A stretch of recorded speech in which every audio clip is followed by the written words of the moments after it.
How are you? Welcome to another event. I've been taking a little sabbatical. Like you all know, I've had a lot of issues with parents. It's been a difficult year, but I told you I was going to bring to you my brilliant friends because this is not a moment to be alone. This is a moment to tap into people smarter, better, kinder than you. And we all have to just do better and learn from each other so we can get through all the things we've been getting through.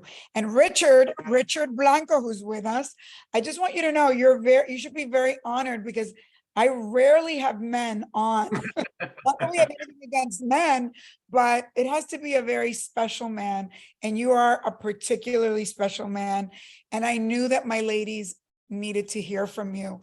Just so you all know, I mean, you're going to get to know Richard in this hour, but Richard has had one of those once in a lifetime crazy, like winning the lottery, like the greatest thing happened to you that I want to hear what happened when you heard this thing happen to you, which is that he was selected by President Obama as the 5th presidential inaugural poet in history. Not only that, you're the youngest, you're the first Latinx poet, and you're the first gay person to serve in a role like that. So to me, we're going to go back and hear your whole trajectory because you have a very interesting life with, as we would say in Hollywood, you're a multi-hyphenate because you've done so many things and you have a very serious other career. So we're gonna unpack the whole story, but I have to start from that moment because who the heck gets called? I remember I had met you 20 some years ago, and I just thought you were fabulous, and you had written a book, but you had a complete other career at that point, and I loved your book, and we're going to talk about that. And then I saw you at the inauguration, and I go, "What the heck? Oh my God!" I was like freaking out for you. So when you got the call, because we don't get to meet a lot of people that get these once in a lifetime calls. I know that being a poet is not an easy career choice, right? You don't necessarily think you're going to get rich from that right? You get that damn call. I mean, tell us what that felt like. The call, I'll tell you. First of all, thank you for having me and being one of the few men. I feel very privileged and honored for that.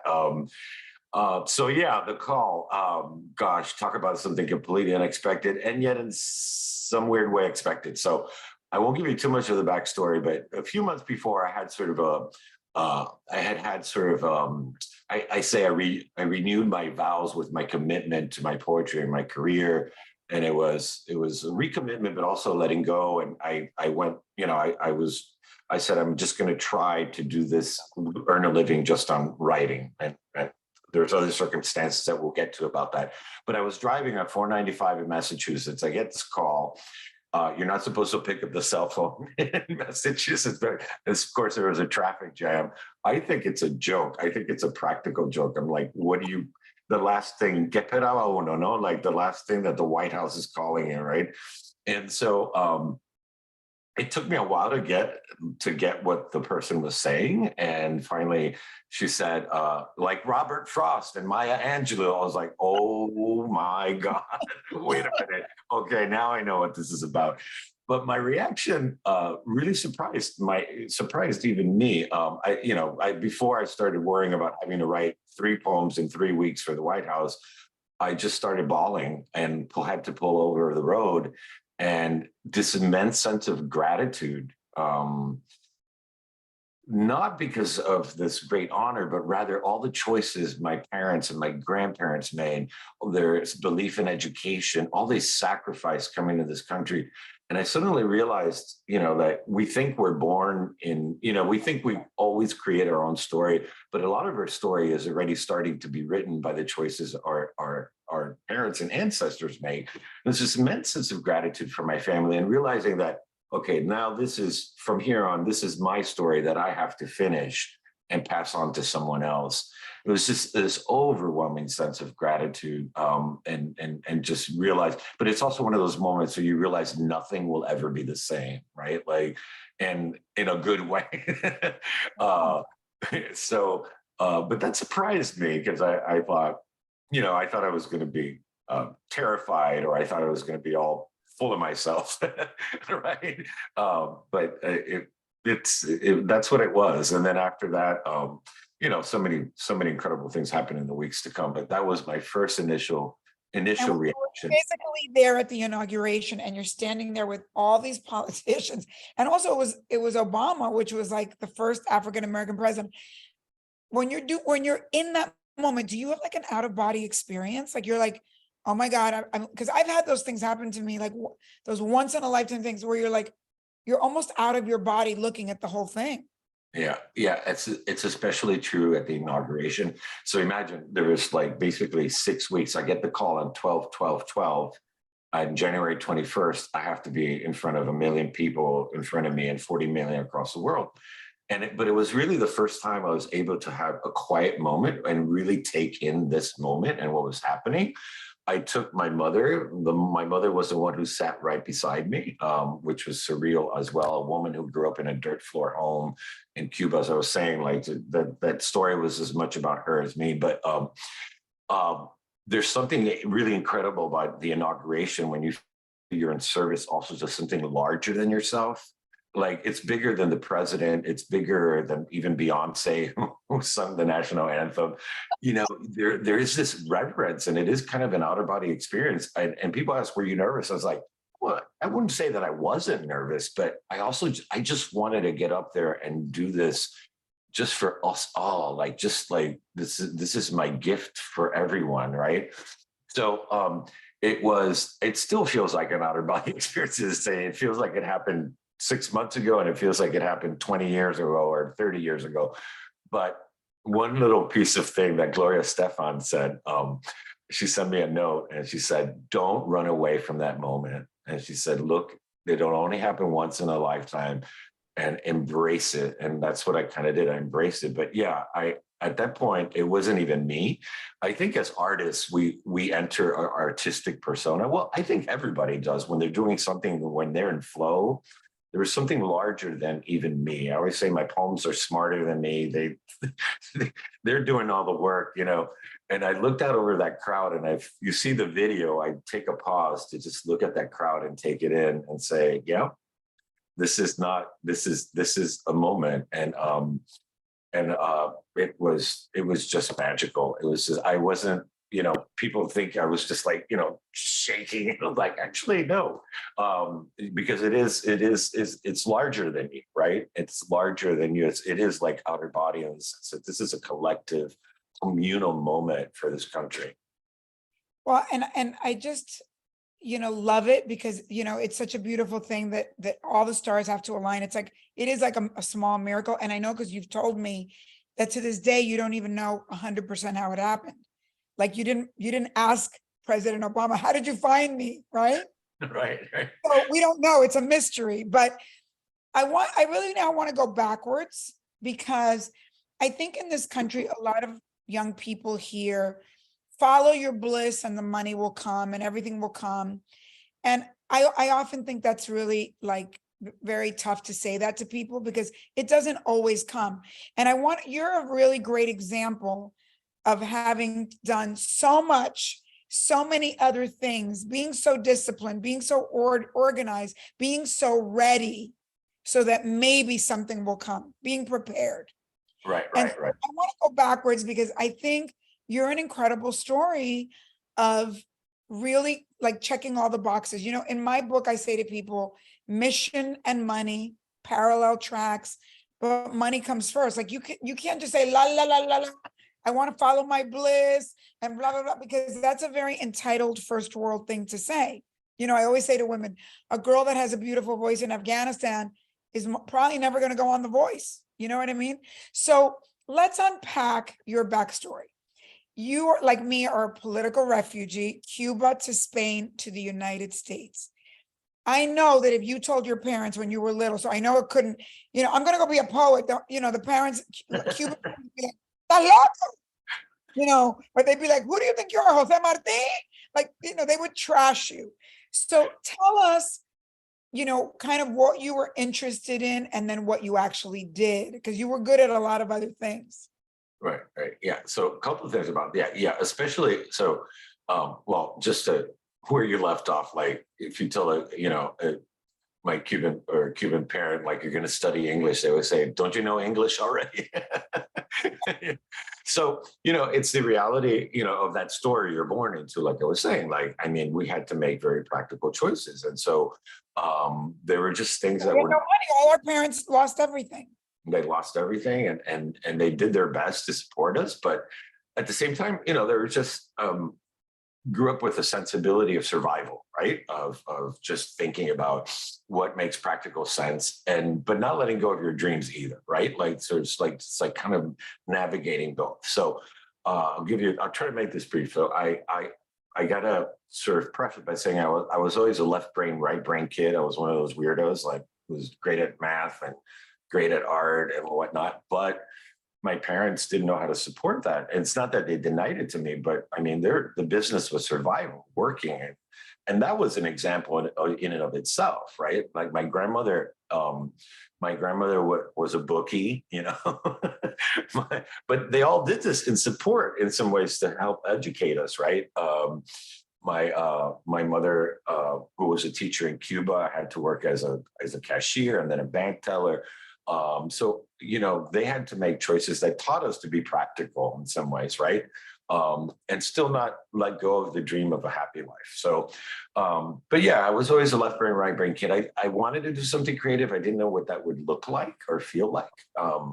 So I eventually studied engineering. I loved math. I was You were very good at good at, math and science, though, right? You were really good at math and science. yeah, I was even a little better than at English. So like, um, so I made a not necessarily a practical. It was practical, but also it was something I liked, not something I hated. Because a lot of interviewers will think that the story goes like this: my parents forced me to study engineering, and then I discovered poetry, and the clouds parted, and the cherubs came down, and I became a poet. And I always like to joke with them as I say, yeah, there was so much money in poetry that I was tempted to go into it full time.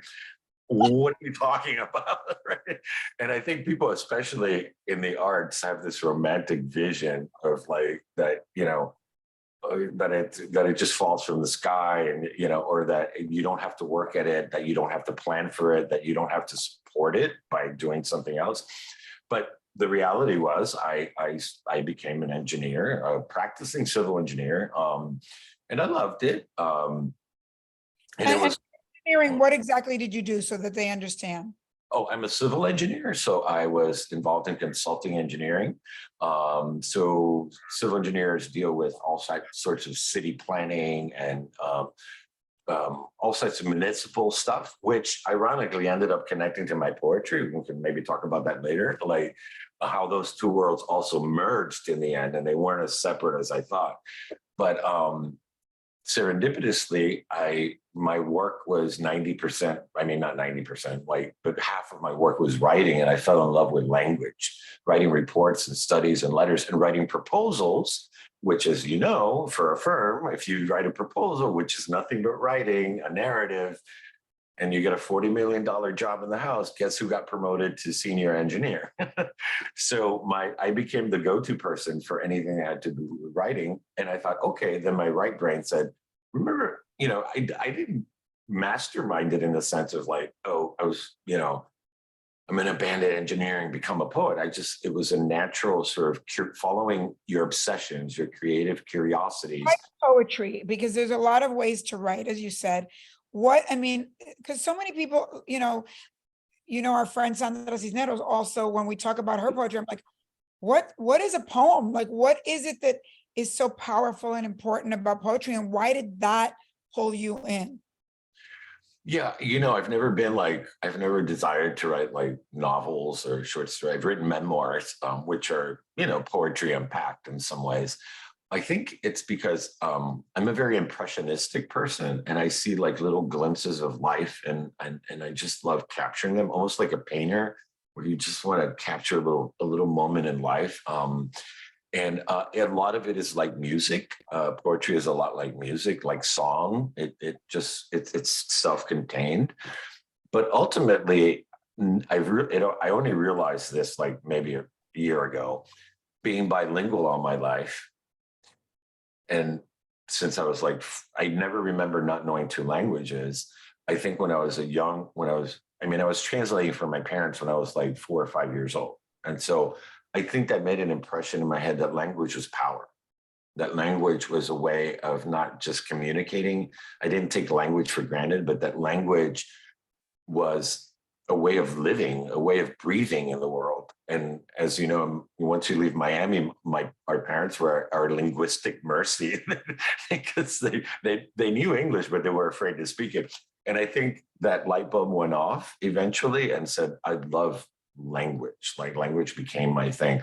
And poetry in particular, I think, it's so personal and it's such a great way to sort of tell your story, but also in a way that connects with people because they see themselves in the poem.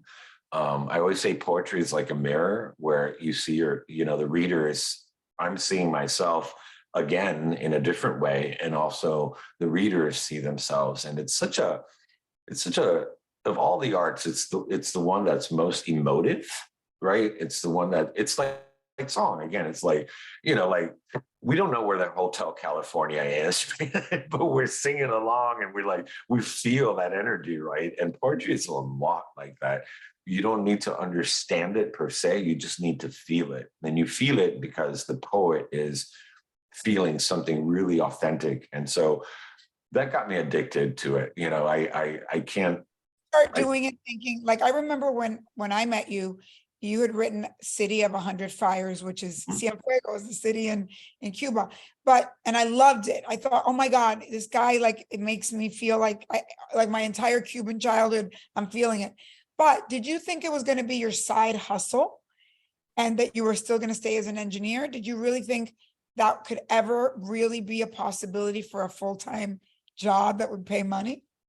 Well, here's the thing. So good because we're getting on topic. Like that totally right. Making practical choices, right? So I never really thought of it. It was my guilty pleasure. It was like, you know what? I'm gonna do this for myself right now. I'm loving this. And I started slowly. I took a class at a community college and then another class, eventually applied for an MFA program, still working as an engineer because again, I had I had no other choice, right? I wasn't going to go off to Columbia or like Iowa.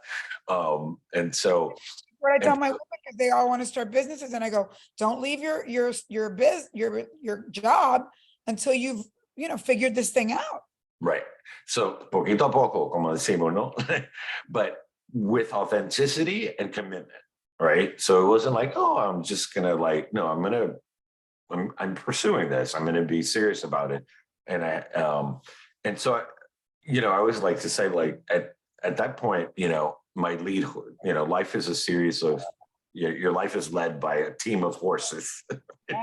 And at that point, the lead horse was engineering, right? There's no way I could have paid for my school without, my parents weren't going to pay my master's program without engineering. So I just took it step by step. It was my side hustle. Yes, not the side hustle necessarily that was going to make money, but a side hustle in terms of a dream. Yeah.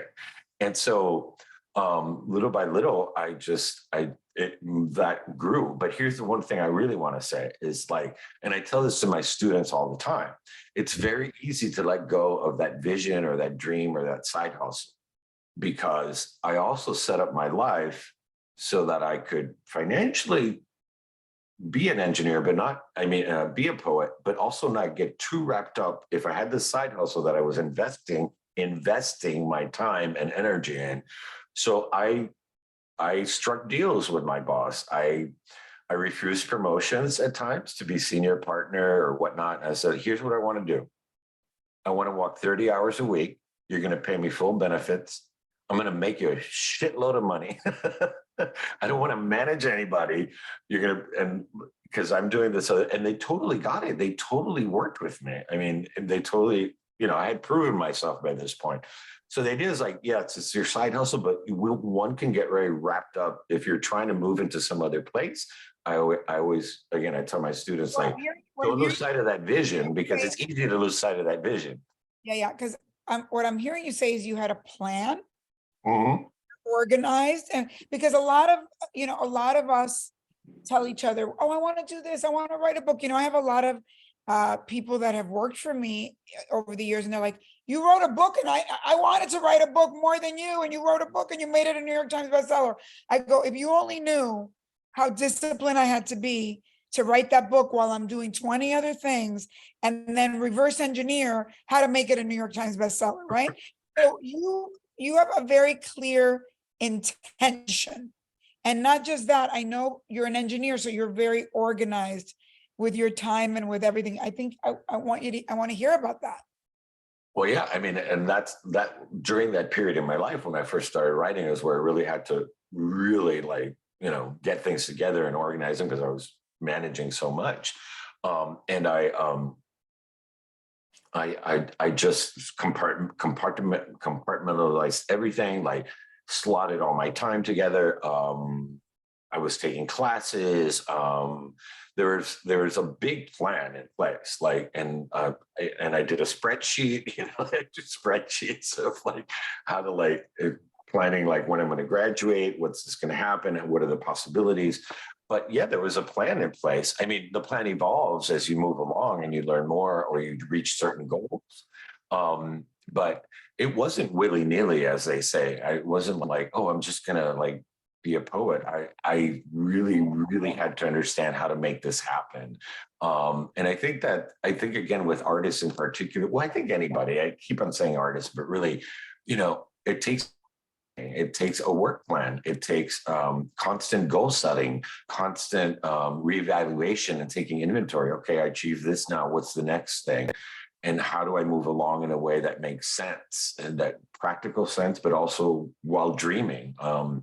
So a lot of that, thank God, came from my left brain, but to this day, but Dreaming and all that, it doesn't always like manifest, and you've manifested very big things. So what was your, like at that time when you were still an engineer and doing this, what did you think was going to happen? Because I have, I didn't even know I mean, since there's only been 5 poets at the inauguration, you can't possibly think that's the end goal. So what did you think was going to happen? well, I think again, I constantly reevaluate as you move up the ladder of success in poetry, right? There's like different things, and then you reach for things. And I shared with you my spreadsheets, right? Yes, So like I do that. I'm with you. I do that like every year and sort of thinking about it. And so part of that, it's incremental, right?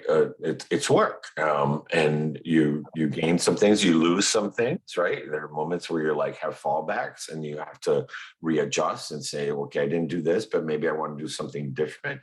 I think it's just about, in some ways, paying attention to your life at the end of the day. All right, like it's just like not and working it out step by step, so that it you don't, and I gotta say there's also moments of leaps of faith, right? There's moments where you're like, okay, I've done this and this is the next thing. I'm not sure what, but I feel confident.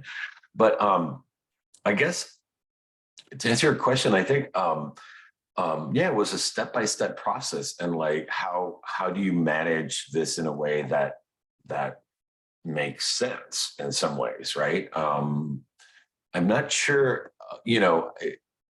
I think there are times that I go through intense planning periods, like intense. And there's also the idea of like, I also just, I don't want to say I surrender to it, but I just dive into the work and then I look at those lists like 3 years later, I'm like, check, check, check.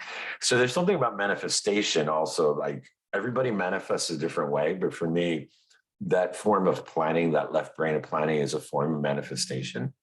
Like Concrete, because you're writing it down, so you see it every day and you're kind of going in that yeah, direction. yeah, even if you're not conscious of it, it's there. Like I look back when I was sold my archives to Emory University. I've been doing this since I was like in my early 20s. And I wrote down like back then when there was still like a typewriter, and I wrote down like publish a book of poetry, like goals, publish a book of poetry, own a house in New England, find the love of my life.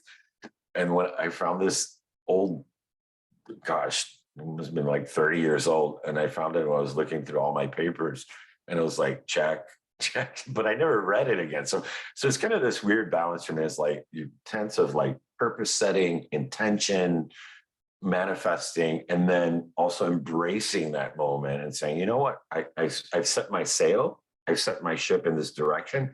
It might go a little this way, or it might go a little bit that way, but it's in me now. And the act of writing actually is very important, like you mentioned, because the writing connects it to our subconscious.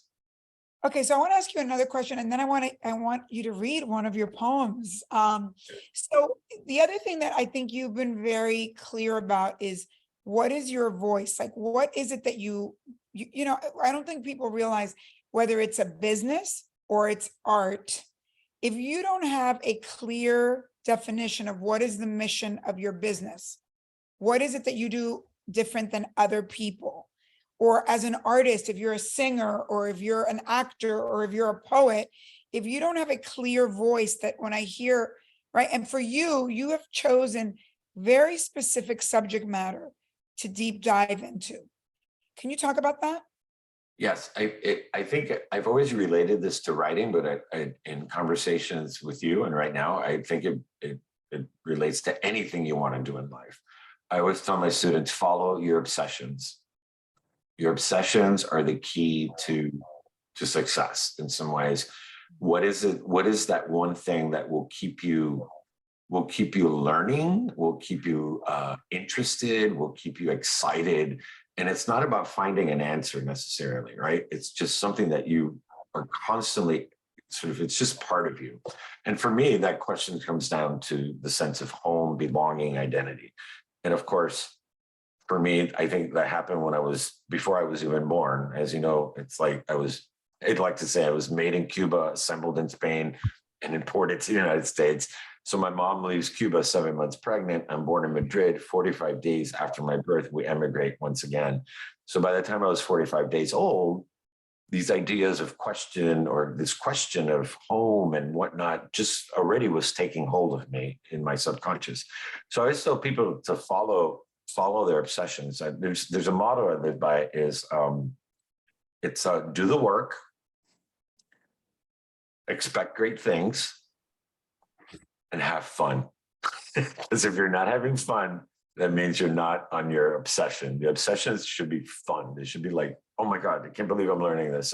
So my whole thing has always been, and it's inexhaustible. Like every time I think I've written the last poem about belonging or home or identity, something else surfaces in my life. It's a lifeline assignment, and it just, the work begets even more work, and it's just it just keeps on rolling. So yeah. Okay, I think it's time to hear Mother Country. Yeah, exactly. And this tells part of that story, right? And actually, this was, the White House asked me to write 3 poems for the inauguration. This is the 3rd poem. I read the 2nd poem. They chose the 2nd poem. Obama actually chose the 2nd poem. This one was a little more autobiographical, so I realized why. But I personally think it's maybe even the better poem. I like this one. Okay, so hit it. But here it is. Mother Country, or Madre Patria. To love a country as if we've lost one. 1968, my mother leaves Cuba for America, a scene I imagine as standing in her place. 1 foot inside a plane destined for a country she knew only as a name, a color on a map, or glossy photos from drugstore magazines. Her other foot anchored to the platform of her patria, her hand clutched around 1 suitcase, taking only what she needs most. Hand-colored photographs of her family, her wedding veil, the doorknob of her house, a jar of dirt from her backyard, goodbye letters she won't open for years. The sorrowful drone of engines, 1 last deep breath of familiar air she'll take with her.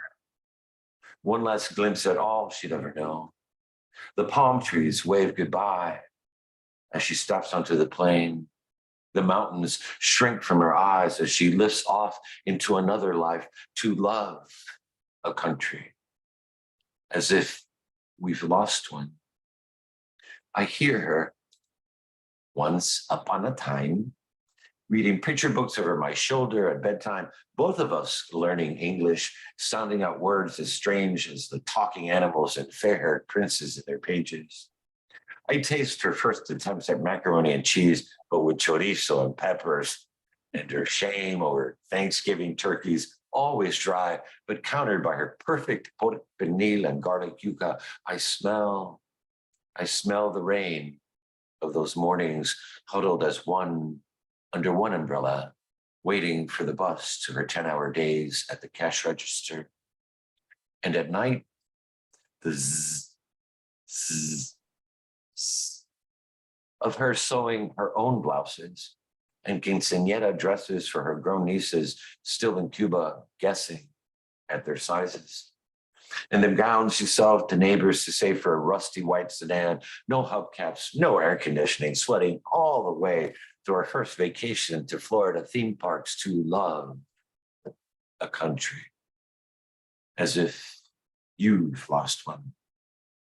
As if it were you on a plane departing from America forever. Clouds closing like curtains on your country. The last scene in which you're a madman, scribbling down the names of your favorite flowers, trees, and birds you'd never see again. Your address and phone number you'd never use again. The color of your father's eyes and your mother's hair, terrified you could someday somehow forget these. To love a country as if I was my mother. Last spring, hobbling, insisting I help her climb all the way up to the US Capitol, as if she were here before you today instead of me, explaining her tears, her cheeks pink as the cherry blossoms coloring the air that day, when she stopped, turned to me, and said, you know, mijo, it isn't where you're born that matters. It's where you choose to die. That's your country. That is so deep and painful and beautiful. Thank you so much for reading. See, now we know. Well, now we know what I wasn't saying is you also just have to have talent. You have to have talent to do these things, and also talent and mastery takes a long time, right? Yes, A yes. combination of talent, and then you have to do a lot. Can you explain to us, in the 20 years that since you and I saw each other and you had published that first book to now, what is the trajectory of a poet while you're being an engineer? Do you teach? Do you then publish? Like, what's the trajectory to get you to be in that inauguration? So part of it is obviously trying to publish books, right? Well, again, engineer by day, poet by night, right? Like working your butt off, every waking hour that you can, and producing the best work you can. And then there comes the practical matter. Okay, that's all great, but then really more spreadsheets, like contests that I entered, when I sent them, like what happened, and just keeping tracking, just being in the game, right? Like, because the first book has to get published, and then the second, and the third, and the fourth. With each one, you get more accolades, you get more readership, you get more. But poetry is its own slice. It's a very thin slice of that readership, but still, you like stick in the game, and you continue to try to challenge yourself to write even better poems, better work. So it's something that I've termed, or maybe I borrowed this term from, but again, people think that artists don't have a business sense. Like I call it po-biz. Because one thing is writing the poem. I mean, and that's a whole other world for me. Like, and especially now that I'm Richard Blanco, right? I mean, there's like 8 hours of po-biz and like 4 hours of writing. But like poetry, the business of poetry is not my day job, so to speak. But there are, there's moments of creativity, always trying to create the best work, always trying to improve upon hone your skills, right? It's practice. It's like everything in life, whether you're a musician or a doctor or a lawyer or a nurse, to continuously challenge yourself. Remember that it was this idea of like completely going for what's more difficult the next time. I learned this much. So yeah, trying to produce your best work, getting out there, getting the books published, and a belief that something big will happen, right? Because in many fields, but perhaps especially poetry, I remember having this conversation with myself. I almost quit poetry once, actually about 3 months before the White House called. That's good for people to hear. What's that? It's good for people to hear that. Yeah, I mean, I had a moment, we all have the dark night of the soul where I was like, you know what? Here's my fourth book of poetry. Yes, I've gotten better and more accolades, more well-known, but why am I doing this? I don't need to do this, right? I mean, I have a pretty charmed life. I have a husband, we have a great house in Maine, and it was my recommitment. This is what I was telling you earlier about this recommitment. I was like, you know what, Richard, because I talk to myself like that. Actually, I'm a little Ricky, but I love doing this stuff. And why would I stop? And I'm just going to have faith that, and I didn't dream that big. I just said, what if I could be like Sandra, and just earn a part-time living doing readings, workshops. And I imagine that just that simple, what is my good day as a poet? And I just recommitted to my craft, my dream, and it's opened up. Dolly Parton was very influential in that interview with Dolly Parton, which is like amazing. And another door opened, right? And I think we go through those moments. I think that's perfectly natural, right? Like you have like, times in your life where you have to reevaluate. That wasn't even the first time. That was the second time. So, and look what incredible door opened. So, but anyway, what I was saying is like, as a poet, you mostly wait for something big to happen because you know that it had, Pulitzer Prize, National Book Award, Nobel Prize. And being the poet laureate of Miami-Dade, which has never happened before. Right. And as I looked back to those lists, remember, I wrote down one of my goals was to win a major prize, right? I had no idea that would be the prize. Because in some ways, for my personal sense of what I want poetry to do in the world, to me, being a presidential inaugural poet is even more important than a Pulitzer Prize because it's such a public moment for poetry. And I get to do more things in my life with poetry, for people. There's a giving back that allows me to do so. But I didn't know exactly, sometimes there's someone I listen to that says like, sometimes don't be too specific. Or if you're specific about, say, always when you manifest, or something better. Right. Right. That's So correct. I want to win a Pulitzer Prize. I just want to have a major something happen. And there it was. Another one was, I said, I want to be a poet of the people. I don't even know where that came from. But I felt it somehow, because again, with the immigrant background and not having access to poetry or the humanities, I always wanted to go back and make people connect with the arts in the ways that I could.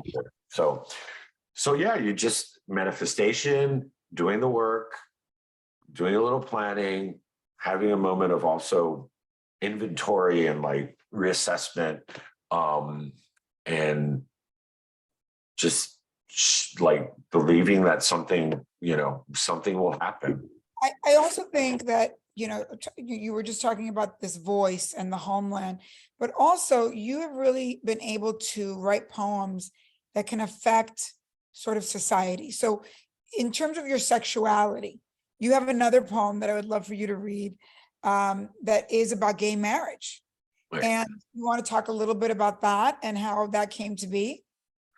Yeah. So This was post the inauguration, and so it was an interesting project that was Freedom to Marry, which was the organization that was really pivotal in turning the tide with marriage equality. It was their 10-year anniversary, and they asked me to write a poem that they would turn into a short film by director Peter Spears, who's now actually won an Academy Award now, not for my film, but it was a really interesting assignment because I'd never written a poem that I knew was going to be a film.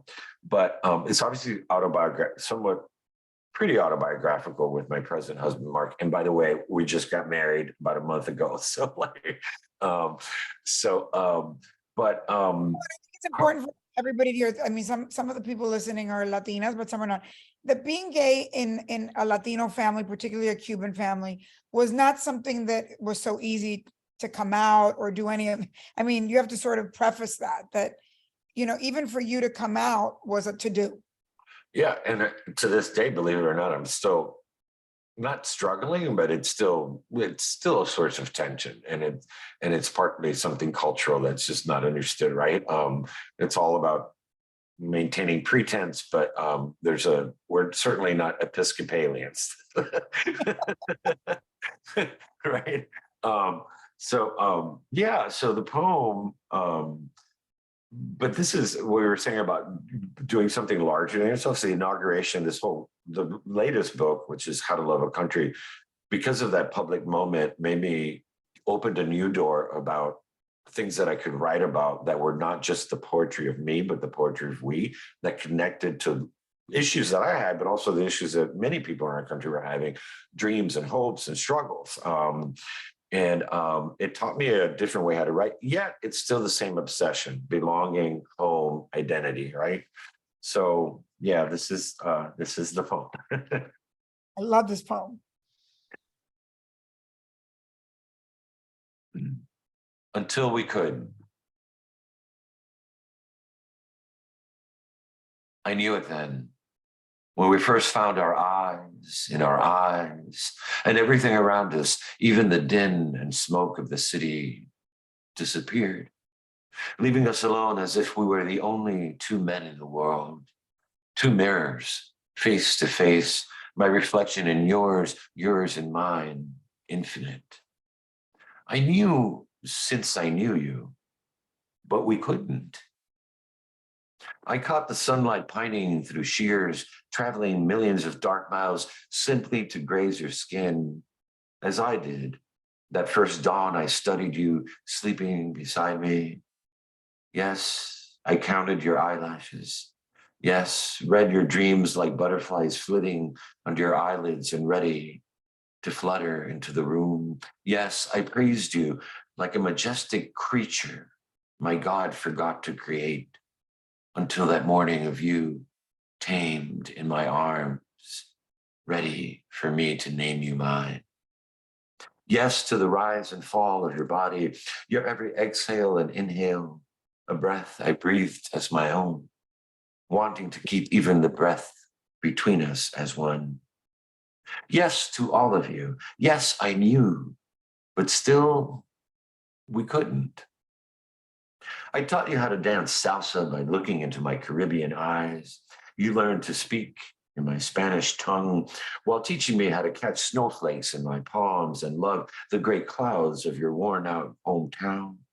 Our years began collecting in glossy photos, timelining our lives across shelves and walls, glancing back at us, embracing in some sunset, more captivated by each other than the sky blushed plum rose, us claiming some mountain that didn't matter as much as our climbing it together, us leaning against columns of ruins as ancient as our love was new, or leaning into our dreams at a table, flickering candlelight in our full-mooned eyes. I knew me as much as I knew us, and yet we couldn't. Though I forgave your blue eyes turning green each time you lied and kept believing you. Though we managed to say good morning after muted nights in the same bed. Though every door slam taught me to hold on by letting us go, and saying you're right became as right as saying I'm right. So there was nothing a long walk couldn't solve. Holding hands and hope under streetlights, lustering like pearls, guiding us home, or a stroll along the beach with our dog, the sea washed out by our smiles, our laughter roaring louder than waves, though we understood our love was the same as our parents, though we dared to tell them so, and they understood, though we knew we couldn't. No one could. When fiery kick lines and fires were set for us by our founding mother fathers at Stonewall, we first spoke of defiance. When we paraded glitter, leather, and rainbows, our word then became pride down city streets demanding, just let us be. But that wasn't enough. Parades became rallies, bold words on signs shouting until we all claimed freedom as another word for marriage and said, let us in. Insisted love is love, proclaimed it into all eyes that would listen, at any door that would open, until no's and maybes turned into yeses, town by town, city by city, state by state, understanding us and all those who dared to say enough, until the gravel struck into law what we always knew. Love is the right to say, I do. I do. And I do want us to see every tulip we've planted come up spring after spring. I do 100 more years of dinners cooked over a shared glass of wine. I do 1,000 more movies in bed. I do until our eyes become voices speaking without speaking, until like a cloud meshed into a cloud, there's no more you, me, our names useless. I do want you to be the last face I see. Your breath, my last. I do. I do. And will. And will for those who still can't vow it yet, but know love's exact reason. As much as they know how a sail keeps the wind without breaking, or how roots dig away into the earth, or how the stars open their eyes into the night, or how a vine becomes one with the wall it loves, or how, when I hold you, you are still rain in my hands. Wow, that's a wow. That's so beautiful. Love is love. Yeah, beautiful. It's beautiful. So, because we're running out of time, even though I could talk to you for 3 hours, and I want you to read the last poem. For everyone listening, what would you say, like, what do you now know that you wish you could tell your younger self and you can tell others?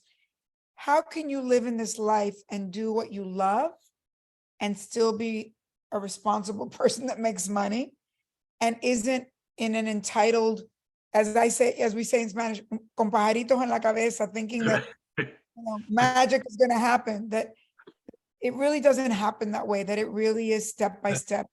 What would you say to us? I think dreams take work, but it's happy work, right? Like that's one thing I also at some time had pajaritos in my head too, right?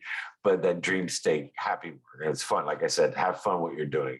And the other thing is, I think in particular with an artist, never feel like you're a sellout for anything that you do. That everything that you learn in life, whether your day job and your side hustle, it's all going to come together. Everything that you learn, every experience, whether you're feeling you're not on track or like, and you may not be, but you're going to take something from everything that you learn in life, and it's all going to add up to something, Richard, little Ricky. It all will add up. Even as I always like to say, I realize I'm a better engineer because I'm a poet and a better poet because I'm an engineer.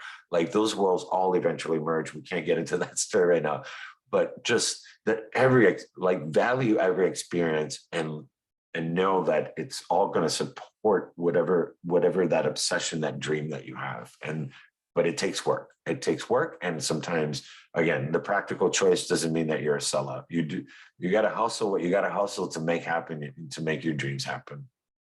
And to expect big things, you said, but also know that it takes time, and that this is a journey of mastery, because that's what I'm hearing from you, that it's not that it happened overnight. Right. It happened overnight to the world where we see you Right. in We only, operation, but we you only were see, many years. yeah, you only see the final effect, right? You know, see, I call it the Oprah effect. You don't see the early Oprah when she's doing like some show somewhere in Chicago, right?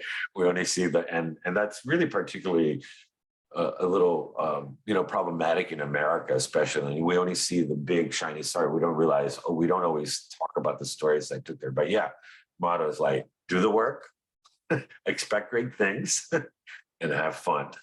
Right. So lead us out with this next poem. What is this poem about? So I think it's this next poem it's a brand new poem. So I'm just sharing it with your audience for the first time. I don't know how to read it as dramatically, perhaps. I haven't practiced, I haven't read it that much. But it's really about, when I say do the work can bring us down too, right? Like sometimes, or we're working. And sometimes we're working and then we lose sight of things. And sometimes you just need to reset and have self-care and like just realize, okay, this is let me reevaluate, you know, let me think about it. And this is a poem about that. It's also about letting go of some of the junk you got to let go of your life to be able to keep on hustling that dream, right? Because some things can weigh us down, including our histories. They can be helpful, but they can also bring us down. So, and it's that's what it is. And I was having a bad. I've been working like nonstop for like 18,000 months, and like it took me 3 days to be able to like calm down. And I wrote this poem while I was at the beach, or when I went to the beach. Why I needed to. Because I faithfully replied to every email from the absurd gods of urgency who punished my good deeds by leaving me empty when I empty my inbox. Because I praise hating myself, broken into my calendar's time-slotted tasks, slicing me thin with the thick duty of being everything, yet nothing to anyone, not even to myself. Because I remember birthdays, but sometimes forget my own and my mother's. Because she is bittersweet as the Cuban coffee she brews after Sunday dinners. Because she only loves me the language of her cooking my favorite dish, shrimp enchilada. Because of my bland father sunk in his armchair without me on his lap. Because he never told me the life story I only read finally in the half moon of his eyes, the morning he gazed into mine, then died. Because my brother and I need to drink to share our shared hurt at happy hour. So unhappily grateful for love's wonderful wreckage. Because my husband, who is still scared of his adoration for me as we embrace sleep, still doubts how long I'll nest my dreams in his arms.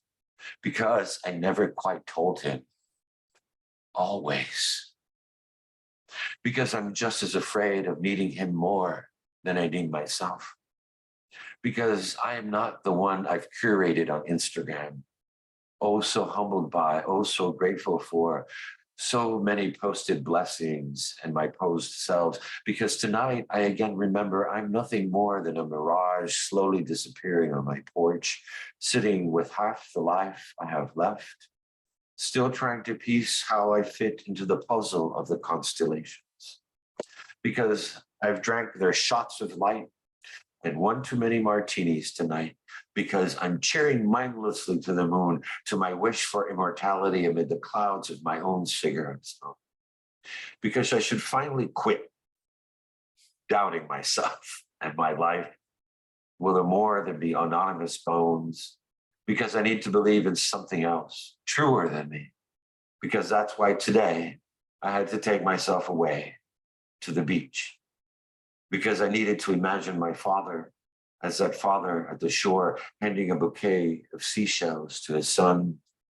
Because I needed to taste that love can be as simple as a mother who remembered to pack sodas and sandwiches because I needed the seagulls tending the horizon to teach me again to be as still as them, peer calmly into the void of the skies I face, because I needed to hear the waves break, break, and break into the lines of this poem, because I needed to burn, to see myself shine just as beautifully as the rosy glow of the sunlight bathing my closed eyes. What a way to end, Richard. Thank you, Richard Blanco. I hope you now have all fallen in love as I have. And I look forward to many more conversations and great times with you. Thank you, Richard. Thank you, everyone. Thank you for inviting me, and thank you everyone for listening. And gosh, yes, just moment of gratitude right now. This feels like we're like just totally live right now. I can I feel it know. already out there. And go to Richard's website, Richard Blanco. It's amazing. It's beautiful, first of all. And as you can see, I mean, you just have such a beautiful gift. I know it took a lot, and I know it's very disciplined, but it is in full glory. And it's, thank you for sharing it with us. Also the dream. Thank you, Ned. Thank you. Bye-bye.